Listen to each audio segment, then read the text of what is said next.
மோக்ஷ சாதனம் பெறுவதற்கு அபிராமி அந்தாதி தாயை நோக்கி பாடும் பாடல்.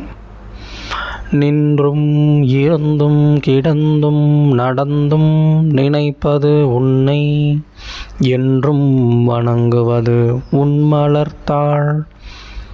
எழுதா மறையின் ஒன்றும் அரும் பொருளே அருளே உம்மையே இமைக்குந் அன்றும் பிறந்தவளே அழியா மூர்த்தி ஆனந்தமே. எழுதாமல்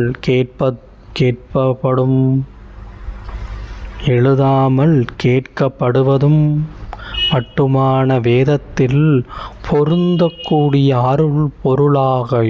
அருளாகவும் சிவபெருமானின் அருளால் வடிவமாகவும் விளங்கும் உமையவளே.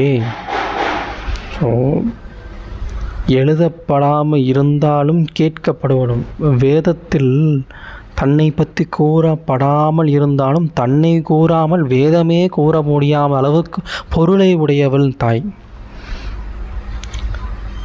சிவபெருமானின் திருவருளால் வடிவமாகவும் விளங்கும் உமையவள். ஏன்னா அன்பு சக்தி தாய் இந்த பிரபஞ்சம் முழுக்கும் விரைந்திருக்கும் தாயை வடிவமைப்பதற்கு தன்னையே பாதியாக கொடுத்தார். தன் வடிவத்தில் பாதியாக காட்டினவர் சிவபெருமான். அப்படிப்பட்ட உமையவளை நாம் வணங்க வேண்டும்.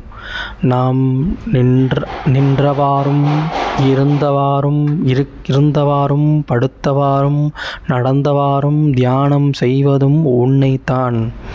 நான் நின்றாலும் உன்னால் தான், இருந்தாலும் உன்னால் தான், படுத்தாலும் உன்னால் தான், நடந்தாலும் உன்னால் தான், தியானம் செய்தாலும் உன்னால் தான், அனைத்தும் உன் அருளாலே தாயே. என்றென்றும் மறவாமல் வழிபடுவதும் உன்னுடைய திருவடி தாமரையை தான்.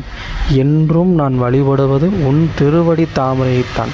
இப்படி யார் ஒருவர் வணங்குகிறாரோ அவருக்கு மோக்ஷ சாதனம் பெறும். மோட்சம் பெற வேண்டுமென்றால் நடப்பது அனைத்தும் அவளோட அருள் என்று புரிய வேண்டும். இந்த உலகம் முழுவதும் அவருடையது என்று உணர வேண்டும்.